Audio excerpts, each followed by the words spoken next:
कैसा लगता है आपको जब आपकी कंपैशन का मजाक उड़ाया जाए, जब आपकी काइंडनेस को मॉक किया जाए और बोला जाए ये सब दिखावा कर रही है, इसके अंदर जो है वो सिर्फ दिखावा है।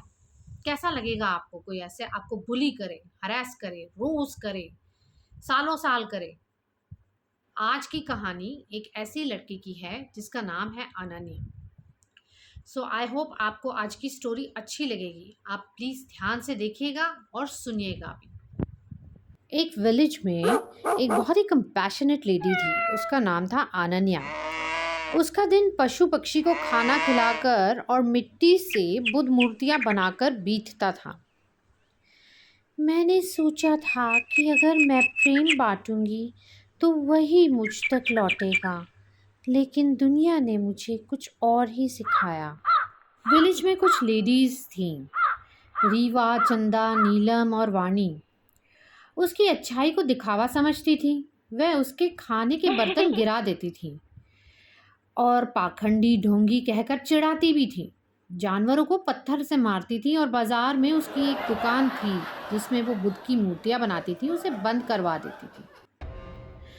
उनकी हंसी मेरे भीतर चुभती है, जैसे कोई जहर धीरे धीरे फैल रहा हो। एक रात जब बहुत अपमान हुआ, अनन्या अपने कमरे में बैठी सोचने लगी, क्या होगा अगर मैं इन्हें वैसे ही तकलीफ दूं जैसी इन्होंने मुझे दी है?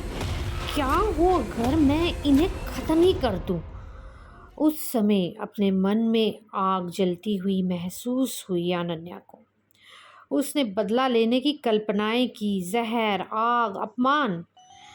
मुझे ये कल्पना करके कि इनको दुख मिले, ये जल जाएं अपनी जलन में, ये मर जाएं, ये सोच सोच के मुझे खुशी मिल रही है।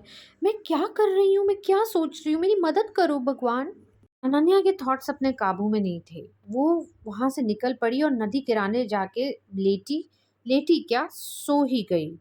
वहीं उसके सपने में एक एंजल आए और एंजल ने दिखाया उसे कि कैसे गांव जल रहा है, चारों औरतें हंस रही हैं, वह खुद रोती हुई बीच में खड़ी है। तभी आग के बीच एक एंजल बाहर आए जो कि काफी शांत दिख रहे थे, काफी दयालु दिख रहे थे और उनका प्रकाश इतना था कि वो उसके ऑरा को भी टच कर रहा था।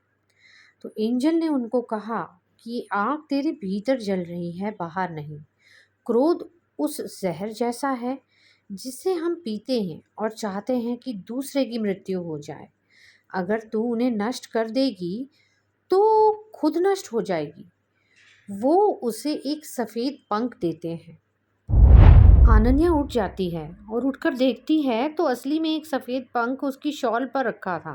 वो चौंक जाती है और वो जाती है बाबा नरेंद्र से मिलने, जिनको वो अपना गुरु मानती है। और वो बैनियन ट्री के नीचे ध्यान में बैठे होते हैं।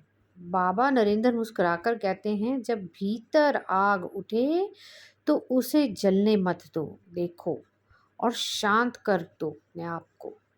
क्या तुम्हें सपने में पंख मिला? अनन्या की आंखें भर आती हैं।